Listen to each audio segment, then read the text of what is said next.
Good morning बच्चों। हम लोग देख रहे थे मैथमेटिक्स में एक्सरसाइज नंबर 3.3 चैप्टर नंबर 3 जो है आपका linear equations, pair of linear equations in two variables, यानी कि दो चरों में रैखिक समीकरण।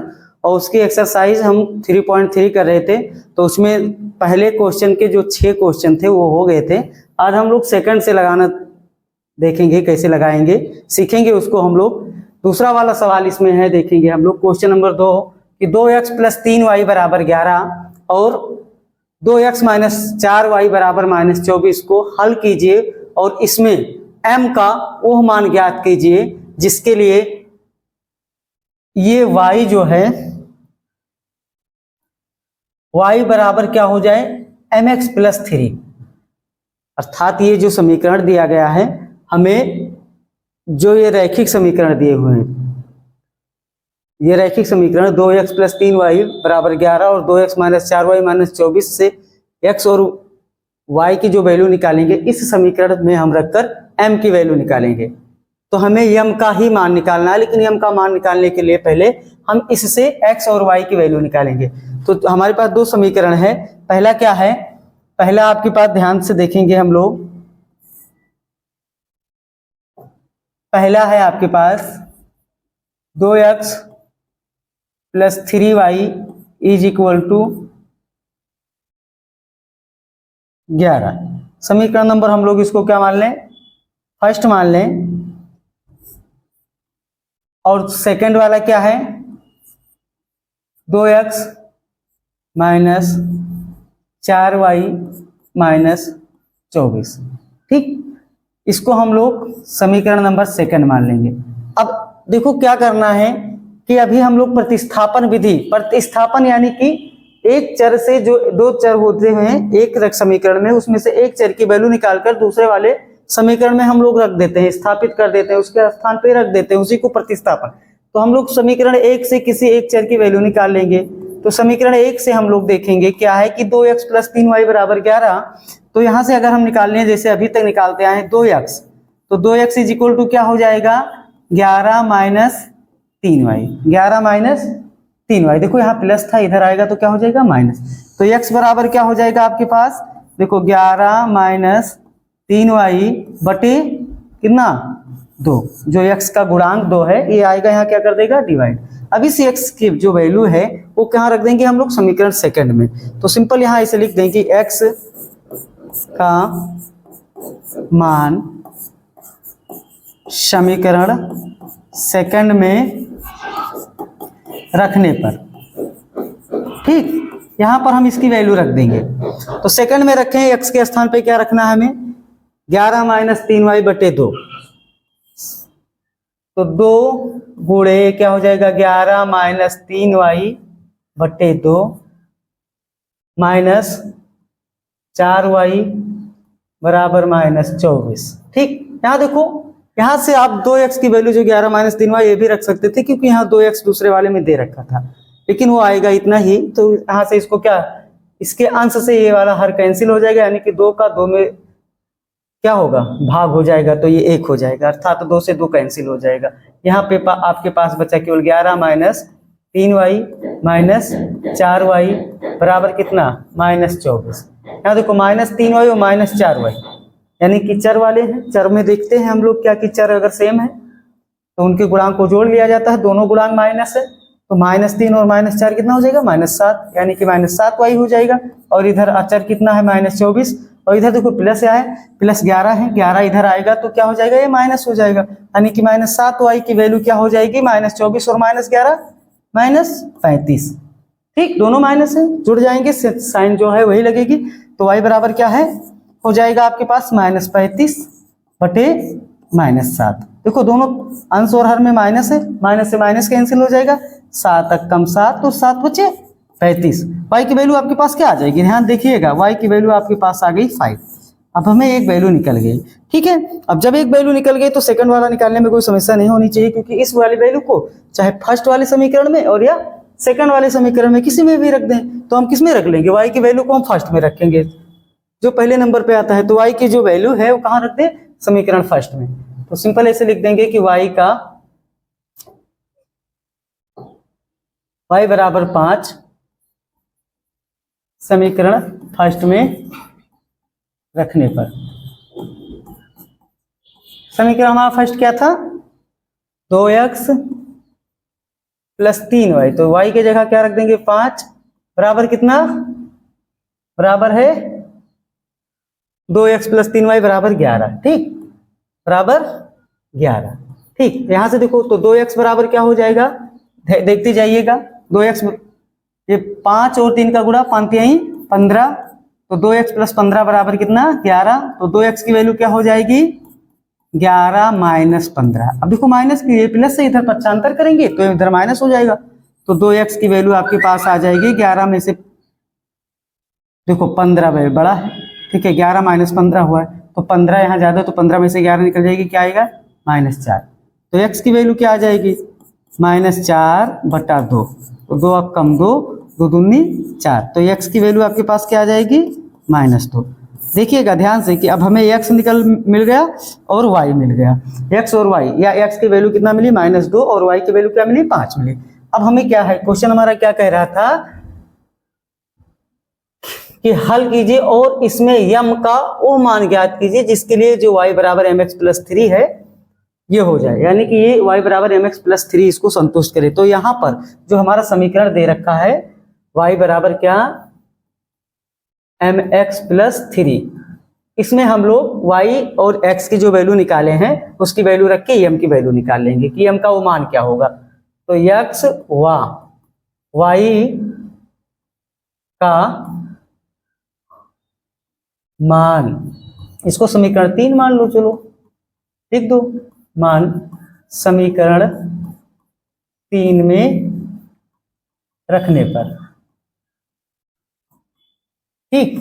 तो y की वैल्यू कितना है आपके पास 5 है, m की नहीं पता है, x की आपके पास -2 है, ये कितना है +3, ठीक, +3 है, +3 को इधर हम लोग लाएंगे तो 5, ये प्लस आएगा इधर माइनस हो जाएगा, इधर देखो इधर प्लस और ये माइनस कितना हो जाएगा -2m, ठीक। यहाँ देखो 5 में से 3 निकल जाएगी, आपके पास क्या बचेगा 2, 2 बराबर -2m, तो m की वैल्यू क्या हो जाएगी आपके पास 2/-2, तो 2 अब कम 2, 2 अब कम 2, अर्थात m की जो वैल्यू आएगी वो क्या हो जाएगी -1, कितना -1। तो हमें यही वैल्यू निकालना था कि m का वो मान ज्ञात कीजिए जैसे जे हो समीकरण को संतुष्ट करे।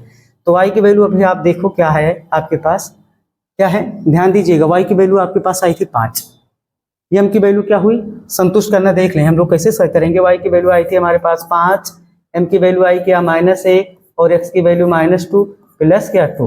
अब देखो 5 बराबर क्या होगा माइनस का गुणा माइनस में माइनस का गुणा माइनस प्लस 2 अब कम 2 प्लस 3, ठीक। तो 5 बराबर कितना हो जाएगा 2 प्लस 3 क्या 5, यही हमें देखना था कि दोनों बराबर आए, तो 5 बराबर ये 5 होगा। इसी तरह इसको हमें ये निकालना था कि m का वो कौन सा मान होगा, m का वो क्या मान होगा जिसके लिए y बराबर mx प्लस 3 हो, तो m की क्या वैल्यू होगी, वो m की वैल्यू क्या होगी -1, ठीक।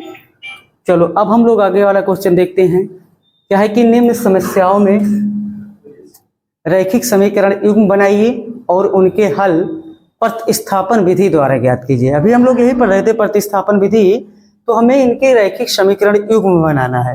रैखिक समीकरण युग्म, युग्म का मतलब समझ ही रहे हो, पेयर यानी कि जोड़ा बनाना है, और उस जोड़े से हमें क्या इनको हल करना है। पहला सवाल क्या है कि दो संख्याओं का अंतर अगर 26 है और एक संख्या दूसरी संख्या की कितनी है 3 गुनी है, तो उन्हें ज्ञात कीजिए, अर्थात हमें उन संख्याओं को ज्ञात कर लेना है। तो देखो दिया क्या है, दिया क्या है, दिया है आपके पास, ध्यान दीजिएगा क्या दिया है, दिया है कि दो संख्याओं का अंतर 26 है, तो हमें संख्या अभी पहले मान लेंगे, ठीक है। संख्या का क्या करें, मान लिया कि माना, क्योंकि हमें रैखिक समीकरण युग्म बनाना है, ये भी दिमाग में रखना है। माना पहली संख्या x और दूसरी संख्या क्या है y है। अब ध्यान दीजिए इसको एक चर से भी लगाया जा सकता था, एक चर से भी लगाया जा सकता था, ठीक है। लेकिन क्या है कि हमें यहाँ दो चर वाले पढ़ रहे हैं, तो हम इसको दो चर मान लिए हैं, एक x मान लिया और एक y, ठीक है। तो अब क्या करेंगे कि क्या दिया है कि दो संख्याओं का अंतर 26 है, अर्थात x माइनस वाई, इसकी जो वैल्यू है क्या है 26 है। समीकरण नंबर फर्स्ट मान लेंगे। दूसरा क्या कहा है, एक संख्या दूसरी संख्या की 3 गुनी है। एक संख्या जो है दूसरी संख्या की 3 गुनी, यानी कि अगर x ये है तो दूसरा क्या हो जाएगा 3y, दूसरा यही तो है, अर्थात इसका 3 गुना इसके बराबर होगा। यही बोला है ना, इसका 3 गुना इसके बराबर होगा। इसको समीकरण नंबर हम लोग क्या मान ले, सेकंड मान ले। अब देखो x बराबर 3y, अर्थात लिख सकते हैं कि समीकरण 2 का मान समीकरण 1 में रखने पर, समीकरण 2 का मान कहां रख दिया जाए, समीकरण फर्स्ट में रखने पर। ठीक, अब समीकरण 2 का है x बराबर 3y, अर्थात x की जगह कितना रख देना है 3y। सिंपल, आसान भाषा में हम लोग समझते हुए चलेंगे। x के स्थान पर क्या रख दिया गया 3y माइनस वाई, और इसकी जो वैल्यू है वो कितना है 26 है। 3y में से एक y निकल जाएगा तो ये क्या बचेगा 2y। 2y बराबर कितना 26, 2y बराबर 26। तो y की जो वैल्यू है वो क्या हो जाएगी 26/2, 26/2। अब देखो इसको क्या होगा 2 अक्कम 2, और ये क्या हो जाएगा 2 अक्कम 2 और 2 तिहाई 6, यानी कि 13 आ जाएगा। y की जो वैल्यू आ जाएगी वो कितना आ गई 13। अब हमें संख्या निकालना है, y का मान तो 13 हो गया, कंफर्म हो गया ना, y का मान 13 हो गया। अब हमें पहली संख्या यानी कि दूसरी वाली संख्या में मिल गई 13 है, तो हमें पहली संख्या निकाल लेना है, अर्थात y बराबर हमें क्या मिल गया 13। ठीक, ध्यान दीजिएगा 13/1 यानी कि 13। अब y का मान हम लोग कहाँ रख लें, समीकरण फर्स्ट में ही रख दें। सिंपल ऐसे लिख दें कि y का मान समीकरण फर्स्ट में रखने पर, फर्स्ट में रखेंगे तो देखो x माइनस क्या बनेगा 13 बराबर कितना 26। तो x की वैल्यू क्या हो जाएगी 26, 13 इधर माइनस इधर आएगा तो क्या हो जाएगा प्लस। तो x की वैल्यू क्या 26 और 13 कितना हो जाएगा 39, 26 13 39। ध्यान दीजिएगा, अब इसमें हमें यही पूछा गया था कि वो संख्या, अर्थात आपकी जो पहली संख्या वो कितना है 39 है, और दूसरी संख्या क्या है 13 है। अब यहाँ समीकरण देखो, पहली अब 39 में से अगर 13 घटाओगे तो कितना आएगा 26। यही कहा था कि दो संख्याओं का अंतर कितना है 26, और क्या कहा है पहली संख्या जो है दूसरी संख्या की 3 गुनी है, या पहली कहा था एक संख्या दूसरी संख्या की कितनी है 3 गुनी है। तो क्या x अगर कितना है 39 है तो इसका 3 गुना, 13 का 3 गुना 39, 39 बराबर 39। अर्थात आप कह सकते हो कि अतः पहली संख्या आपकी 39 और दूसरी संख्या क्या है, अतः पहली संख्या 39 और दूसरी संख्या 13 है। हमें इन्हीं दोनों संख्याओं को ज्ञात करना था। एक बार इसको बहुत बढ़िया से देखिएगा, रिवीजन जरूर करिएगा। वादा करते हैं कि एक ही बार रिवीजन करने में आपको समझ में आएगा। वैसे तो क्लास की ही सही ढंग से देखोगे तो इसी से समझ में आएगा। अगर नहीं समझ में आ रहा है तो फिर से एक बार और वीडियो को देखिएगा, आपको एक एक पॉइंट इसमें क्लियर हो जाना चाहिए था। आगे देखेंगे हम लोग क्या है कि दो संपूरक कोणों में बड़ा कोण छोटे कोण से 18 डिग्री अधिक है, उन्हें ज्ञात कीजिए। कौन सा कोण, संपूरक कोण, अर्थात सप्लीमेंट्री एंगल। क्या निकालना है हमें, सप्लीमेंट्री एंगल, संपूरक कोण।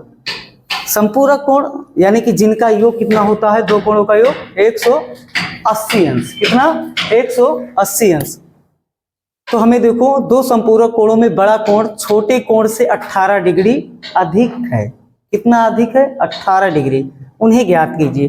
तो मान लिया जाए कि छोटा कोण अगर x है तो बड़ा कोण कितना हो जाएगा x + 18, ये भी कह सकते हो। या मान लिया जाए छोटा कोण x है, बड़ा कोण y है।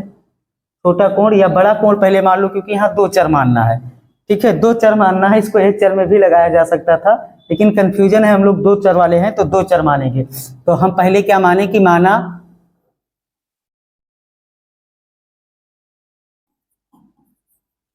संपूरक कोणों में बड़ा कोण या बड़ा कोण x और छोटा कोण क्या है, y है। ध्यान दीजिएगा, बड़ा कोण x और छोटा कोण क्या है, y है। अब इसमें क्या कहा है कि छोटे कोण से 18 अधिक है, अर्थात दोनों के बीच में जो अंतर आपको समझ में आ रहा होगा वो कितना का हुआ, 18 का। क्या हुआ, दोनों के बीच का जो अंतर है वो कितना हुआ, 18 का हुआ। अब अर्थात यहाँ हम इसे लिख दे रहे हैं कि प्रश्नानुसार, प्रश्न को देखते हुए देखिएगा, प्रश्नानुसार, प्रश्न को पढ़िए और देखिए क्या है कि दोनों में एक 18 अधिक है, अर्थात इनके बीच का जो अंतर हुआ आपको समझ में आ रहा होगा 18, यानी कि x माइनस वाई बराबर कितना हो जाएगा, 18। इसको हम लोग समीकरण क्या मान लेंगे, फर्स्ट मान लेंगे। ध्यान दीजिएगा, संपूरक कोण है। उसके बाद क्या कहा गया, संपूरक कोण। पता होगा कि संपूरक कोण जो होता है उनके दोनों दो कोणों का जो होता है जोड़ क्या होता है, 180। दोनों अपोजिट एंगल जो होते हैं उनके उनका कोण एंगल क्या होता है, 180। अर्थात दो कोण ये क्या है, एक कोण x एक y। तो इनका क्या होगा, दूसरा समीकरण आपका क्या बनेगा, x प्लस वाई बराबर क्या बन जाएगा, 180। इसको हम लोग क्या मान लेंगे, समीकरण नंबर 2 मान लेंगे। ध्यान दीजिएगा, अब हम यहाँ पर अपना जो नियम लगाते आए हैं, यहाँ तो प्रतिस्थापन पूछ रहा है, प्रतिस्थापन विधि से निकाल लेंगे। प्रतिस्थापन से पहले हम पहले से देखो एक चर की कोई वैल्यू निकाल लेंगे पहले समीकरण से। तो समीकरण ऐसे लिखेंगे, फर्स्ट से x बराबर अगर यहाँ निकाला जाए तो क्या आ जाएगा, 18 प्लस वाई। ध्यान दीजिएगा, यहाँ y माइनस है, इधर पक्षांतर करेंगे प्लस हो जाएगा। अब इस x की वैल्यू को हम समीकरण 2 में रख देंगे। x की वैल्यू को कहाँ रख देंगे, समीकरण 2 में। सिंपल लिखेंगे कि x का मान समीकरण 2 में रखने पर, 2 में जब रखेंगे हम लोग, ध्यान दीजिएगा, तो 2 क्या है हमारा, x प्लस वाई बराबर 180। x की जगह क्या रखना है, 18 प्लस वाई, 18 प्लस वाई बराबर कितना, 180। ध्यान दीजिए, y और y कितना हो जाएगा, 2y। और इधर जो अचर पद 180 है, इस इधर जो 18 है अचर था, इसको पक्षांतर करेंगे तो इधर क्या आ जाएगा, हो जाएगा माइनस। अर्थात 2y की जो वैल्यू आएगी आपको 180 में से 18 घटा देंगे तो ये कितना आ जाएगा, 162। कितना, 162। ठीक, तो y की जो वैल्यू निकलेगी आपके पास क्या मिलेगी, 162 बटे कितना, 2, 162 बटे 2। ध्यान दीजिएगा, अब 162 बटे 2 यानी कि 2 अक्कम 2, देखो 2 अट्ठे कितना 16 और 2 अक्कम 2, तो y की जो वैल्यू आएगी आपके पास कितना आ जाएगी, 81। कितना आ गई, 81। अब एक कोण आपको पता हो गया कितना हुआ, 81। अब दूसरा निकालना है, तो चाहे फर्स्ट वाले में चाहे सेकंड वाले में रख के हम लोग दूसरा निकाल ले रहे हैं। तो y का मान हम लोग कहाँ रख दें, फर्स्ट है आगे, फर्स्ट में ही रख दे रहे हैं। तो y का मान हम लोग कहाँ रख दें, समीकरण फर्स्ट में। y का मान समीकरण फर्स्ट में रखने पर, समीकरण फर्स्ट आपका क्या था, x माइनस वाई बराबर 18। तो y की जगह आपने क्या आपको क्या रखना है, 81 है, तो x माइनस 81 बराबर 18। तो x की वैल्यू क्या आ जाएगी, 18। 81 इधर माइनस से इधर आएगा तो क्या हो जाएगा, प्लस। ठीक है, तो x की जो वैल्यू हो जाएगी 81 और 18 कितना हो जाएगा, 99 अर्थात 99। अब देखो इसमें कहा था, जो समझ लो, अर्थात बड़ा वाला कोण कितना होगा, अतः लिख सकते हो कि अतः संपूरक कोण का जो बड़ा कोण होगा वो बड़ा कोण होगा आपका कितना, 99। और छोटा कोण क्या होगा, छोटा कोण कितना होगा, कितना आया है, 81 आया है। अब 81 और 99 जोड़ेंगे तो आपको पता हो जाएगा कि 180 हो जाएगा। और आपने पहले ही देखा है कि दो संपूरक कोणों का योग कितना होता है, 180 होता है। और 99 में से अगर 81 घटाएंगे तो उनके बीच का अंतर भी आपको समझ में आ जाएगा। 99 में से 81 घटाओ कितना आ जाएगा, 18 आ जाएगा। तो यही कहा था कि दो संपूरक कोणों में बड़ा कोण छोटे कोण से 18 डिग्री अधिक है। यहाँ डिग्री लगा लीजिएगा कि y बराबर कितना, 81 डिग्री। डिग्री को यहाँ ये 0 बगल में कहीं ना लिखिएगा, बस कंफ्यूज हो जाओ, हल्का सा छोटा सा लगा ली ऊपर। ठीक है, इसी तरह ये कितना आया है, 99 डिग्री। ठीक, अब आगे देखते हैं कि कौन सा क्वेश्चन और इसमें बचा है, तो उसको हम लोग देख लेते हैं। बहुत अच्छा सवाल है, देखेंगे हम लोग कि एक नगर में टैक्सी के भाड़े में एक नियत भाड़े के अतिरिक्त चली गई दूरी पर भाड़ा सम्मिलित किया जाता है। 10 किलोमीटर दूरी के लिए 105 रुपये तथा 15 किलोमीटर के लिए भाड़ा 155 रुपये है। ध्यान दीजिएगा यहाँ दूरी,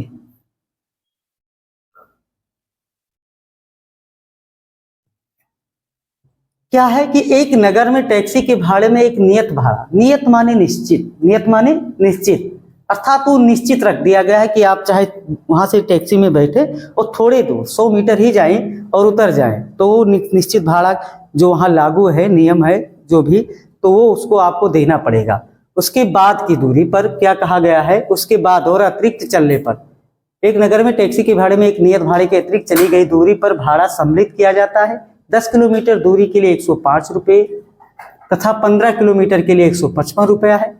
नियत भाड़ा तथा प्रति किलोमीटर भाड़ा ज्ञात कीजिए और एक व्यक्ति को 25 किलोमीटर यात्रा करने के लिए कितना भाड़ा देना होगा। बहुत अच्छा, कितना अच्छा है। कहा है कि 10 किलोमीटर उसने तय किया है 105 रुपये दिया, 15 किलोमीटर के लिए 155 रुपये दिया है, तो 25 किलोमीटर अगर जा रहा है तो कितना देगा, कितना देगा। तो हम इसको हम ऐसे बुझौरा नहीं बुझेंगे, पहले जो दिया है उससे हम समीकरण बनाएंगे, रैखिक समीकरण युग्म बनाएंगे और वहां से उसका नियत भाड़ा और प्रति किलोमीटर का भाड़ा निकाल लेंगे। उसके बाद 25 का 500 का भी पूछेगा, 500 किलोमीटर का तो उसको भी निकाला जाएगा। ठीक है, ठीक है। हम लोग यहाँ पर कॉन्सेप्ट सीखेंगे, किसी चीज को बुझ कर नहीं करेंगे। हाँ कि हाँ इसको इतना हुआ तो इसका इतना, हाँ अनुमान नहीं लगाना है, क्योंकि हमें यहाँ कॉन्सेप्ट सीखना है। हम कॉन्सेप्ट पर विशेष ध्यान देंगे। तो मान लिया जाए कि क्या मानकर ही चलते हैं हम लोग, क्योंकि मैथमेटिक्स में बहुत सारी चीजें हैं कि जो बिना माने नहीं हो सकती हैं। एक नगर में टैक्सी के भाड़े में एक नियत भाड़े के अतिरिक्त चली गई दूरी पर भाड़ा सम्मिलित है। तो पहले क्या माना कि माना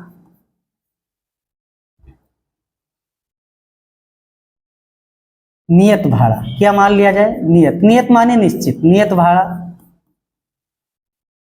x रुपया, ठीक है, कितना x रुपया, और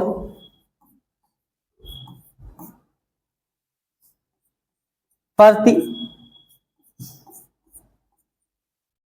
किलोमीटर, प्रति किलोमीटर अतिरिक्त भाड़ा, प्रति किलोमीटर जो अतिरिक्त चलेगा, अतिरिक्त प्रति किलोमीटर अतिरिक्त भाड़ा क्या है, y है। नियत भाड़ा क्या मान लिया गया है, x है, और प्रति किलोमीटर अतिरिक्त भाड़ा क्या है, y है। अब एक व्यक्ति देखो 10 किलोमीटर दूरी तय करने के लिए कितना रुपया देता है, 105 रुपये। अब यहाँ सिंपल ऐसे लिखेंगे हम लोग, क्या प्रश्न के अनुसार, प्रश्न पढ़ेंगे और उसके अनुसार चलेंगे। तो प्रश्न हमने पढ़ा, प्रश्न के अनुसार चल रहा है क्या कि 10 किलोमीटर की दूरी तय करने के लिए कितना दिया, 105 रुपये। तो प्रति किलोमीटर भाड़ा हम क्या माने हैं, y माने हैं, नियत भाड़ा x है। तो देखो x प्रति किलोमीटर कितना 10 कितना y वाले में, y यानी कि जो अतिरिक्त भाड़ा माने उसको कितने से गुणा कर देंगे 10, और ये वैल्यू बराबर कितने के हो गई है, 105 के। समीकरण नंबर हम लोग फर्स्ट मान लेंगे। दूसरा क्या है कि 15 किलोमीटर के लिए कितना दिया है, 155 रुपये। 15 किलोमीटर के लिए तो x प्लस 15 इंटू वाई, ये बराबर कितना हो गया, 155 रुपया। इसको समीकरण नंबर क्या मान लिया जाए, सेकेंड। अब समीकरण एक से एक चर की वैल्यू निकाल के दूसरे वाले में प्रतिस्थापित कर देंगे हम लोग। तो क्या करेंगे, समीकरण एक से अगर निकाल लिया जाए कि समीकरण फर्स्ट से, ध्यान दीजिएगा, तो x की वैल्यू क्या आएगी आपके पास, 105। यहाँ देखो ये प्लस से इधर आएगा तो क्या हो जाएगा माइनस, 105 माइनस 10y। अब इस x के मान को हम समीकरण सेकंड में रख देंगे। x का मान कहाँ रख दें, समीकरण सेकंड में रखने पर। ठीक, ध्यान से देखते हुए चलेंगे। x के स्थान पे क्या रखना है हमें, 105 माइनस 10y प्लस क्या है 15y बराबर कितना भाई, 155। ध्यान दीजिएगा बहुत अच्छे से। यहाँ देखो 105 प्लस है, अचर है, अचर वाले को अचर की तरफ कर दे, और यहाँ 15y है, 15y में से क्या निकाल देना है, माइनस 10y। 15y वाली वैल्यू यानी कि प्लस वाली वैल्यू ज्यादा है, तो 15 में से अगर 10 निकालोगे तो क्या बचेगा, 5 बचेगा, 5y हो जाएगा। गुणांक के साथ ही करते हैं, जो अगर देखते हैं जो भी चर दिया रहता है अगर वो इक्वल है तो उसके गुणांक के साथ, ठीक है। और इधर क्या हो जाएगा, 155 माइनस 105। ठीक, तो ये 5y की जो वैल्यू होगी 155 में से 105 निकल जाएगा तो कितना बचेगा, 50 बचेगा। तो y की जो वैल्यू आएगी क्या आएगी, 50/5, 50/5 यानी 5 एकम 5 और 5 दूम 50। तो y की जो वैल्यू आई आपके पास क्या आई, 10 आई। y की वैल्यू क्या आई, 10 आई। अर्थात आपको एक चीज समझ में आ गई होगी कि अगर हम अतिरिक्त जो भाड़ा किलोमीटर जाते हैं तो प्रत्येक किलोमीटर का जो अतिरिक्त भाड़ा है वो कितना है, 10 रुपये। अर्थात प्रति किलोमीटर का जो भाड़ा है वो कितना है, 10 रुपये। ध्यान दीजिएगा। अब हमें क्या है, x की तो y के है निकाल लिया है, अब हमें x का भी निकालने की नियत क्या था, नियत वाला भाड़ा। तो y की जो वैल्यू हो समीकरण फर्स्ट में रखते हैं। कहाँ रख दे, फर्स्ट या सेकंड कहीं भी रखो, एक ही वैल्यू आएगी। तो फर्स्ट में ही रख ले कि y का मान समीकरण फर्स्ट में रखने पर, फर्स्ट में रखोगे तो फर्स्ट आपका देखो क्या था, x प्लस 10y। तो 10y के भी जगह 10 बराबर कितना था, 105। ध्यान दीजिएगा, x प्लस 10 का गुणा 10 में क्या बनेगा, 100 बनेगा, बराबर 105। तो x की जो वैल्यू निकलेगी वो क्या बनेगी, 105 माइनस 100। समझ रहे हो, ये प्लस इधर आएगा माइनस हो जाएगा। तो x की जो वैल्यू है कितना बनेगी, 105 में से 100 निकाल दोगे तो क्या आएगा, 5 आया। अर्थात जो नियत भाड़ा था वो 5 रुपया था। कितना रुपया था, 5 रुपया था। नियत भाड़ा क्या था, 5 रुपये। अतः यहां लिख सकते हो कि अतः नगर में जो नगर का नियत भाड़ा यानी कि टैक्सी का नियत भाड़ा क्या है, 5 रुपया। और प्रति किलोमीटर भाड़ा, प्रति किलोमीटर भाड़ा 10 रुपया है। कितना है, 10 रुपया है। अब कहा है कि एक व्यक्ति, ध्यान दीजिए क्या कहा है कि एक व्यक्ति को 25 किलोमीटर यात्रा करने के लिए कितना भाड़ा देना होगा, कितना भाड़ा देना होगा। समीकरण आप चाहो तो देखो, 25 नियत 5 है, 25 दूमा कितना हो जाएगा, 250। 5 कितना, वो जो निश्चित था 255 रुपये आने चाहिए समीकरण के थ्रू सा। तो देखो सिंपल क्या है, 25 किलोमीटर यात्रा के लिए 25 किलोमीटर दूरी तय करने के लिए दे भाड़ा। क्या भाड़ा देना होगा उसको, 25 किलोमीटर दूरी तय करने के लिए। ध्यान दीजिएगा, अब हमें समीकरण मांगने की कोई जरूरत नहीं कि जब हम वैल्यू सब पता हो गया। 5 रुपये निश्चित भाड़ा है और प्रति किलोमीटर कितना है, 10 रुपये। कितना दूरी तय किया है, 25 किलोमीटर। ध्यान दीजिएगा, ऐसे तो बनेगा ना, 5 प्लस 25 और 10 का गुणा 250। कितना हो जाएगा, 250। 250 में आप 5 जोड़ोगे तो कितना आ जाएगा, 255 रुपये। अब अगर इसी में एक क्वेश्चन आपसे पूछा जाए कि अगर कोई व्यक्ति 18 किलोमीटर दूरी तय करता है तो कितना भाड़ा देगा, तो देखो यहाँ क्या करोगे, 25 के जगह 18 धमा 180 और 5 कितना, 185 रुपये। अब 18 क्या 2800 भी पूछेगा तो आप बता ले जाओगे।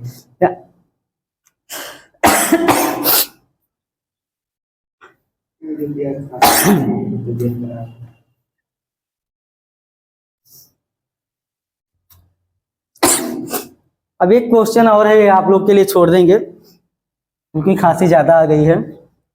क्या है कि यदि किसी भिन्न के अंश और हर दोनों में, अंश और, यहाँ छूटा है क्वेश्चन में, यहाँ क्या होगा, अंश और हर दोनों में 2 जोड़ दिया जाए तो 9/11 हो जाती है।